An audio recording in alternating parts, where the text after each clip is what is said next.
Bien, siguiendo nuestro programa, daremos paso a continuación a la conferencia que lleva por título La importancia de la sustentabilidad en la formación integral del estudiante, a cargo del Dr. Carlos Ramírez Martínez, director de Desarrollo de Proyectos de la Secretaría de Sustentabilidad. Listo. Muy bien, pues ha sido una mañana intensa. Quienes me antecedieron en la palabra, la verdad es que han abonado mucho a esta reflexión, esta contribución que hacemos en este momento los miembros de la Dirección de Desarrollo de Proyectos va enfocado pues, a una reflexión en horizontal sobre cuál ha sido nuestra posición en el contexto de la sustentabilidad a lo largo del tiempo. Hay una pregunta que a veces nos hacemos. ¿Hemos sido los seres humanos algún día sustentables sobre la faz de la Tierra? Porque con esta devastación que estamos provocando, tal parece que pues por siempre hemos sido una especie que no ha logrado convivir adecuadamente con su medio ambiente. La respuesta es sorprendente porque es al contrario.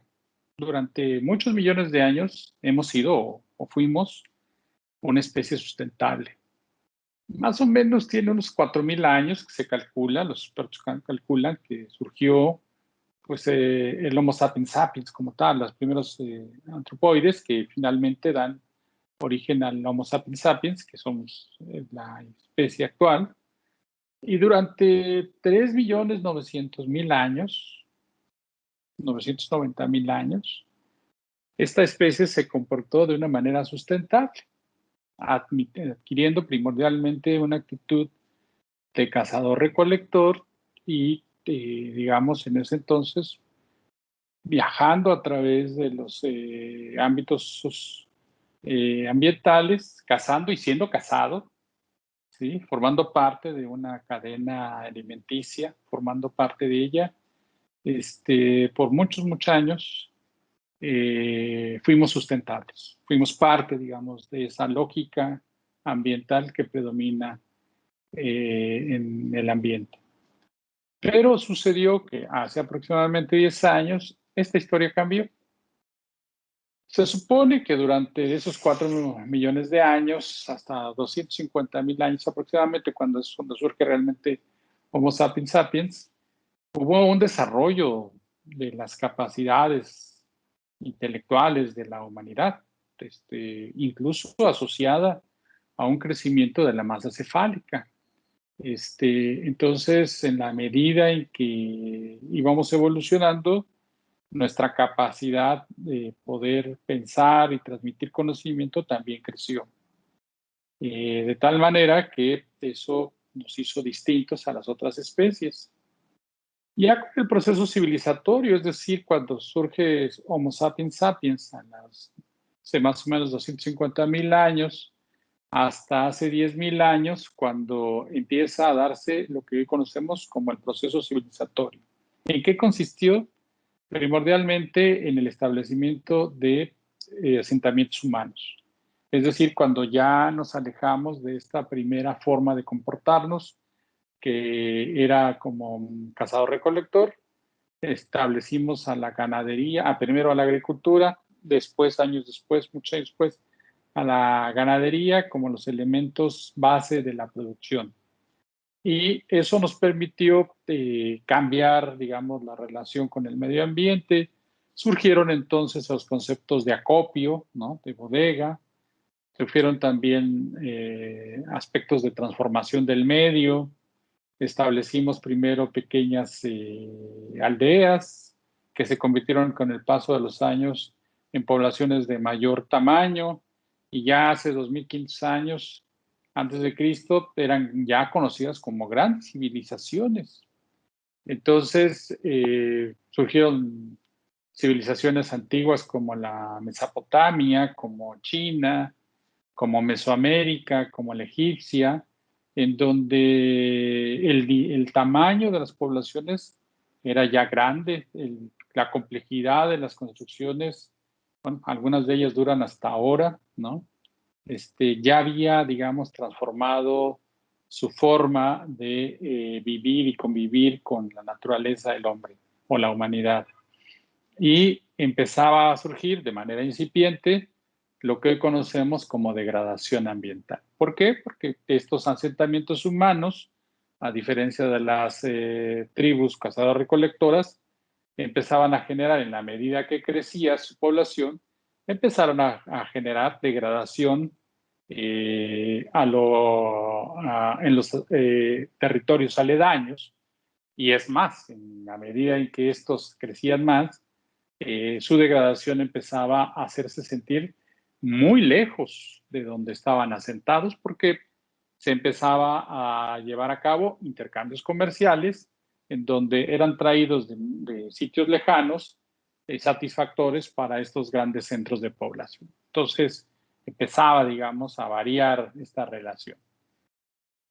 Durante la época medieval ya podemos ver cómo en Europa hay el establecimiento pues de dominios territoriales a través del surgimiento del feudalismo, en donde ya hay, digamos, una apropiación del territorio y una disputa por el mismo. De hecho, cuando muchas de las series y películas que hacen referencia a esta época en la zona de Europa, pues es un tema recurrente la lucha por el territorio y el acceso a los recursos naturales. ¿Por qué? Pues porque habían crecido tanto las poblaciones y eran tan pocos los recursos. Recordemos que Europa pues, es muy pequeño, en realidad, territorialmente hablando, y entonces la buena convivencia se rompió y empezó a surgir la disputa que hoy se mantiene de otra manera por el acceso a recursos. Era primordialmente la fuente de estas guerras que se tenían. En otros territorios, por ejemplo, en el caso de América, en donde la población o las poblaciones realmente no tenían, digamos, una presión, una limitante estructural, porque los territorios son más amplios, más abundantes, se tenía, digamos, otra relación con el ambiente. Claro, sí existían los enfrentamientos, las guerras entre los pueblos originarios, pero, digamos, no eran una de las constantes. Aquí la relación con la naturaleza fue más adecuada, se basó primordialmente en un conocimiento y una integración, es decir, no se rompió con el esquema en donde los pueblos originarios veían a la naturaleza como algo ajeno a ellos, sino al contrario, se hacían partícipe de ellos.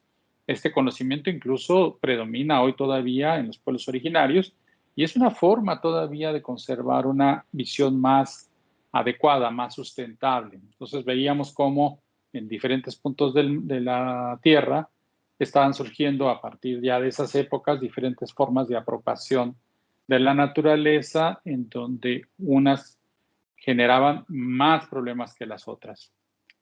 Ya en el Renacimiento, que es reconocida como una época de un enorme crecimiento del conocimiento humano, pues sí, hay muchas cosas que resaltar, efectivamente. Finalmente se toma como base para decir que en esa época termina el oscurantismo, surge la época del conocimiento de las ciencias, pero si escudriñamos con más detalle nos damos cuenta de que las sociedades, especialmente las europeas, pues sustentables no eran, muchas de ellas. Había una burguesía que acaparaba, digamos, la mayor cantidad de recursos, en donde le gustaba mostrar la opulencia, grandes cantidades de personas en pobreza, debido precisamente a ese desplazamiento de riqueza que se provocaba y algo que a mí me llamaba siempre la atención cuando yo iba a los museos es que en la época renacentista hubo un predominio de las pinturas que evocaban los bodegones. Yo decía, bueno, ¿qué sentido tiene el dibujar los bodegones, o qué sentido tenía dibujar los bodegones. Después entendí que era una forma de mostrar el poder que se tenía. Entre más grande y más nutrido era mi bodegón, eso hablaba de mi estatus. Es como si nos tomáramos hoy una foto en el vestidor, entre más grande y más lleno, entre comillas, es como mostrar más posición, mejor posición social, en la escala social. Y ya en el desarrollo, en el Renacimiento y previo a este concepto se había desarrollado grandemente esta situación de pobreza que en la naturaleza no existe. Entonces veíamos ya comunidades pobres, marginales, desplazadas, de tal forma que el agravio no nada más era contra la naturaleza, sino también contra los mismos seres de nuestra propia especie. Toda esta situación se agravó con la llegada de la Revolución Industrial. Con la Revolución Industrial, la mecanización de la producción, pues hubo una enorme contribución a la producción y productividad a costa de una mayor depredación de los recursos naturales y la generación de lo que hoy es un gran problema para nosotros, de la liberación de los gases de efecto invernadero. Esta es una pintura que representa el Londres de la época de la Revolución Industrial, en donde el autor plasma, porque es parte de ese paisaje, las chimeneas que para ese entonces significaban progreso, con una cantidad enorme de gases de efecto invernadero siendo liberados, primordialmente CO2, como una muestra del progreso, ¿no? Entonces, ahí la mecanización de la revolución industrial, ¡fum!, empieza esta historia de debacle de la relación con el medio ambiente. Ahora, pero ya situándonos actualmente en el modelo de desarrollo actual, ¿cómo andamos? Bueno, pues es sabido de todos. Estamos en un modelo primordialmente desarrollista, en donde el consumo es el gran ganador. Entre más consumes, más valoración tienes. Bueno, no siempre, pero así es. Desde pequeños siempre estamos ya bombardeados con marcas, con el marketing, ¿no? Y cuando vamos de compras, por alguna razón, sentimos algunas personas, no todas, satisfacción al hacerlo. Y eso, por supuesto, provoca que la maquinaria que produce todos estos bienes y servicios esté a todo lo que da, causando en muchas ocasiones diferentes efectos sobre el medio ambiente y la sociedad. Pero, ¿alguna vez se han preguntado dónde se han formado las mujeres y hombres que operan en el actual modelo de desarrollo? No todos, por supuesto, pero buena parte de los que han sido los diseñadores de todo este modelo y operadores de este modelo, bueno, pues una buena parte se han formado en las universidades del mundo. Los economistas, los ingenieros, los químicos, etcétera, pues han sido formados con esta visión, ¿no? Desde los años 50 anteriores, con esta visión desarrollista en donde nos han transmitido las universidades que el poder producir más eficientemente para poder cubrir las necesidades de un mercado creciente, pues es un objetivo primordial. Esto ha venido cambiando, claro, pero era la visión con la que se formaron muchos de los que nos antecedieron en las universidades recientemente, 60, 70, ¿no? Entonces, y ahí está la muestra, son muy eficientes porque los sistemas, modelos de producción que generaron, pues son extremadamente eficientes desde el punto de vista productivo y económico, pero los costos ecológicos que ha tenido ha sido pues muy altos, demasiado, y siguen siendo. Entonces, pues ahora, hoy mismo, en el día a día, nos damos cuenta de que ese pensamiento llega a predominar, mientras al parte de los académicos mostramos nuestro interés porque los alumnos abracen el conocimiento como una forma de entender al mundo y poder hacer un lugar mejor donde vivir. Algunas personas, algunos estudiantes piensan que es un vehículo que les va a llevar a una mejor condición de vida a través de la integración al modelo de desarrollo actual. Por supuesto, es válido y muy justificado el hecho de que veamos a la profesión como un elemento que nos permitirá vivir en una mejor condición de vida. Pero el establecer un límite de que ser es parte, digamos, de una estrategia para poder vincularme a un modelo de desarrollo cuyo efecto está acabando con el planeta, pues sí hay que ahí tener alguna reflexión sobre hasta dónde, digamos, ¿no? Desafortunadamente, en muchos sitios, hoy mismo en nuestras universidades, en la Universidad Autónoma de Nuevo León no es la excepción, en muchos casos, en algunos sí. 7 de la mañana empezamos nuestras labores, 13 horas terminamos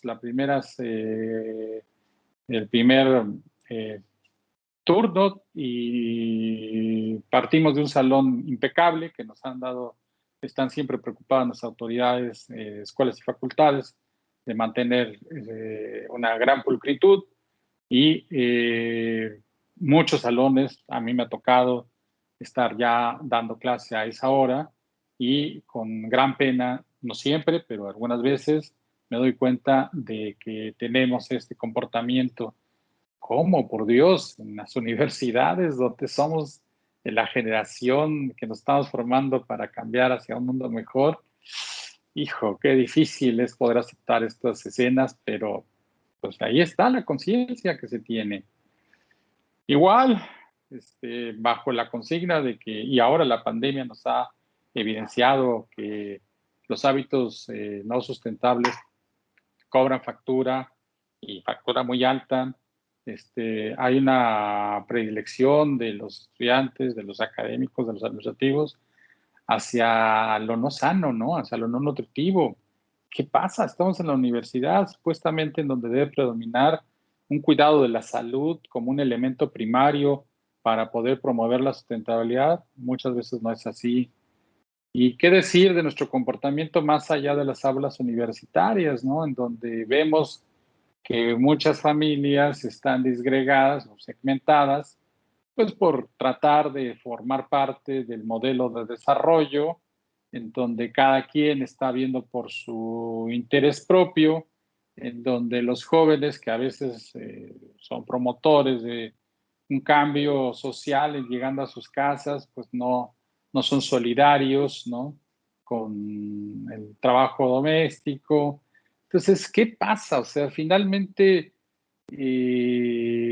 las nuevas generaciones que se forman en las universidades realmente están teniendo una amplia visión de lo que es la formación integral, o solamente la tienen segmentada, como ya veíamos en la conferencia magistral, y atendemos una parte y la otra, que es la que no me gusta mucho, la dejo de lado. Entonces necesitamos poder tener atención a que lo que es una formación verdaderamente integral.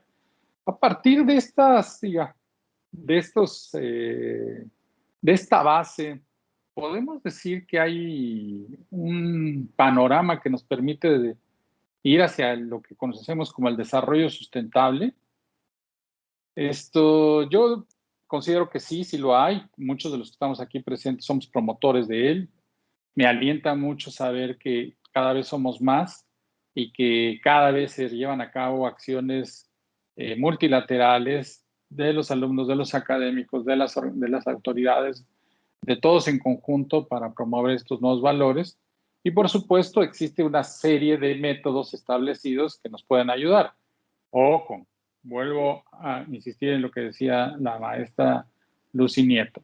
O sea, son esquemas establecidos en los que podemos, digamos, apoyarnos, pero no es la totalidad de lo que debemos hacer. Aquí vemos algunos elementos que nos pueden ayudar como guía para saber qué hacer y cómo actuar.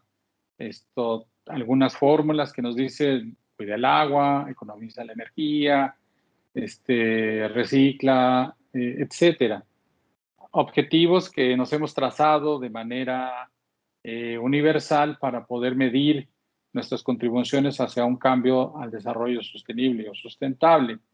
Está bien, me parece que esos son elementos muy importantes que debemos de tener de base, en los cuales debemos fundar nuestro proceder, pero sin lugar a dudas, la mejor fórmula para promover la sustentabilidad sigue siendo la educación.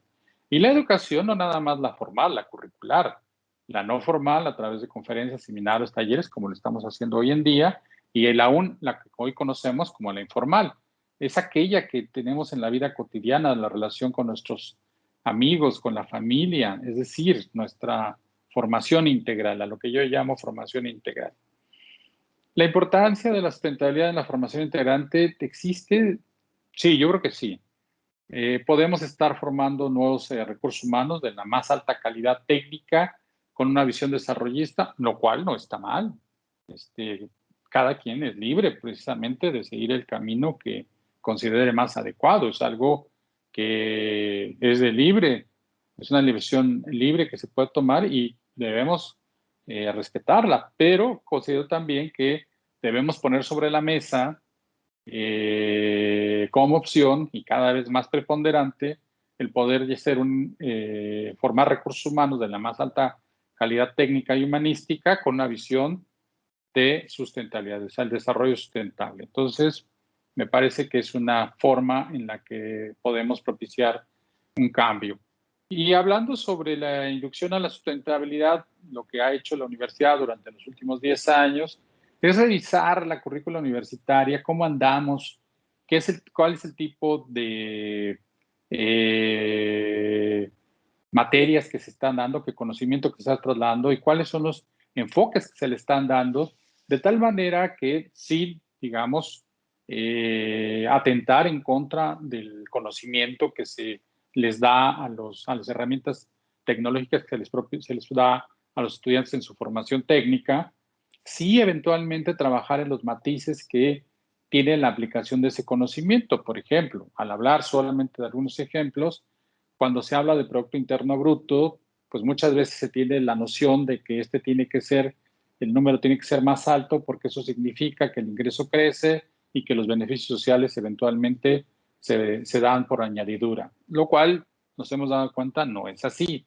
Pero, digamos, a ese conocimiento tradicional agregarle pues el PINE, el Producto Interno, que además de contabilizar el incremento en la productividad, resta la degradación que se está provocando por la producción de la riqueza y nos lleva a hacer una reflexión de hasta dónde debemos de crecer esa riqueza sin que el daño colateral sea tan alto, porque finalmente este daño, esta degradación ambiental se va a revertir o se está revirtiendo en contra de nosotros mismos.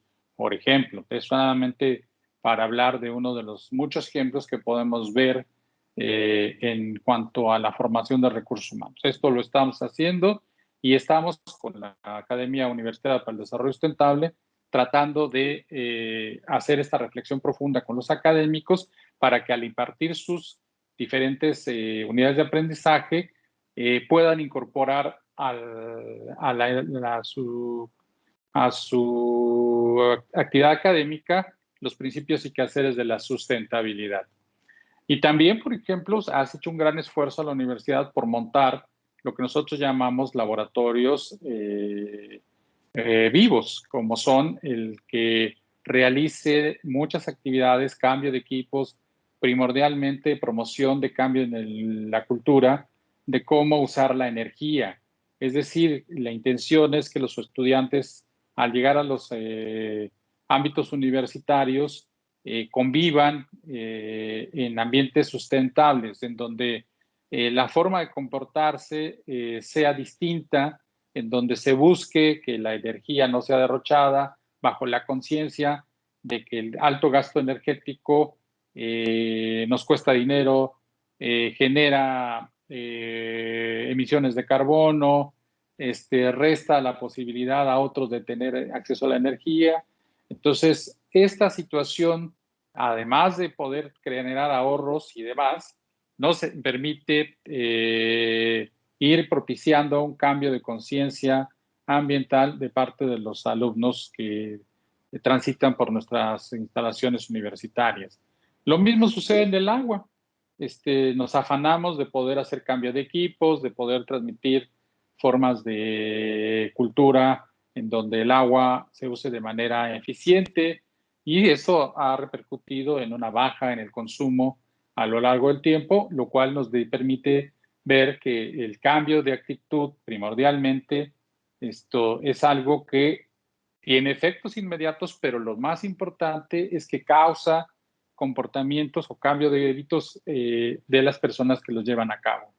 Asimismo, en los programas importantes, los dos anteriores, están a cargo del maestro Félix González y, por supuesto, muchas escuelas y facultades por mutuo propio también los promueven, igual que estos programas de reciclaje y manejo adecuado de residuos, que de manera central están a cargo de la doctora Evangelina Ramírez, pero que escuelas y facultades por mutuo propio también promueven para que los estudiantes vean al manejo de residuos como algo cotidiano, como algo que se puede, que es posible y que eventualmente promuevan tanto en sus casas como cuando lleven a cabo su ejercicio profesional.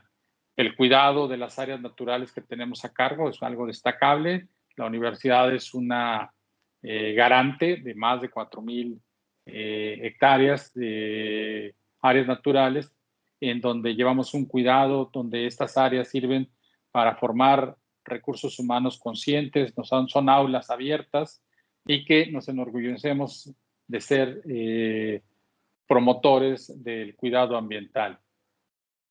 El estar generando año con año el reporte de sustentabilidad que está a disposición de quien lo quiera ver a través de la página de sustentabilidad de la universidad, www.sds.onl.mx,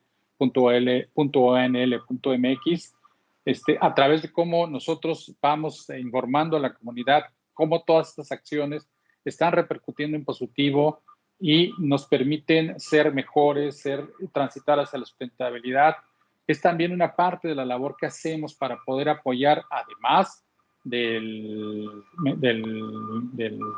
conocimiento que se les brinda a los estudiantes para su formación, hacerlos conscientes de que comportarse de manera sustentable tiene beneficios para la universidad, para la sociedad y para el mundo en general. En todo este quehacer, algo sumamente importante de primer nivel es la participación estudiantil. Muchos, cientos, ya miles de estudiantes han estado participando en iniciativas propuestas por la Secretaría de Sustentabilidad, pero más allá de ellas, hace un momento Marco nos hablaba de estas iniciativas que ellos por iniciativa propia están generando, que ya son parte, digamos, de un quehacer cotidiano de las asociaciones estudiantiles y en donde cada vez más personas de diferentes profesiones, bueno, de diferentes escuelas y facultades están participando. Aquí vemos solamente algunos ejemplos de cómo voluntarios de diferentes escuelas y facultades se mezclan en un objetivo común: apoyar las actividades dirigidas al cuidado del medio ambiente, a la sustentabilidad en el ámbito social y económico, y eso nos da mucho gusto. Más allá de las acciones que se realizan, nos da gusto porque consideramos que es parte de la formación integral. El estudiante no nada más se va dotado de conocimiento técnico de la mejor calidad, sino de vivencias que le permiten asimilar la sustentabilidad como una forma de ver y vivir la vida. Todo este movimiento que hemos generado durante ya más de 20 años en la universidad, pues ha dado ya frutos que nos ha hecho que hoy por hoy seamos la universidad más sustentable de México, de acuerdo al ranking mundial de universidades Green Metric. En el 2018 a la universidad fue condecorada con el Premio al Mérito Ecológico, el máximo reconocimiento que el gobierno de la República otorga a quienes trabajamos en pro del medio ambiente, y ya somos considerada una de las 20 universidades más sustentables a nivel mundial. Es decir, hemos crecido enormemente, primordialmente gracias a que la comunidad universitaria se ha involucrado, ha aceptado el reto de transitar hacia un modelo sustentable. Ese es realmente el meollo del asunto. Y si hemos sido capaces de poder hacer que nuestra universidad transite. Sí. Sí, estamos ya agotando el tiempo. Sí, gracias. Si hemos sido capaces de poder lograr esta transformación en el medio universitario, imagínense lo que vamos a poder hacer cuando todos estos estudiantes transiten hacia la vida profesional. Esto también nos hizo merecedores de la Medalla de Mérito Ecológico en 2019, una condecoración que nos fue dada por la Academia Universitaria del Desarrollo Sustentable y el quehacer que realiza. Y bueno, alcanzar para nosotros la más importante de todas las contribuciones es poder formar recursos humanos con esta meta sustantiva, que es pensar y actuar de manera sustentable. No importa si se reciben de contadores, médicos, ingenieros, biólogos, no importa. Lo importante es que el estudiante, además de esa carga de conocimiento técnico de la más alta calidad, también lleve en su formación la parte de sustentabilidad, sea parte de su connotación de esa integralidad para que pueda desarrollar cualquier actividad bajo esa conciencia. De tal manera que hoy vemos el panorama distinto a como lo veíamos anteriormente al principio de esta plática. Hoy vemos con mucho gusto que los egresados de las universidades en todo el mundo, de la misma Universidad Autónoma de Nuevo León, está precisamente transformando el mundo. Ellos son los que actualmente están planeando y desarrollando los nuevos modelos de desarrollo que le están dando la posibilidad al mundo de cambiar del modelo desarrollista al modelo de desarrollo sustentable. Necesitamos que cada vez más jóvenes se sumen a esta causa, pero estamos conscientes de que el logro, de que se está llevando a cabo importantes logros en ese camino. Y yo quiero agradecer su participación a este acto inaugural, a esta conferencia que acabo de dar, que es más bien una plática de reflexión.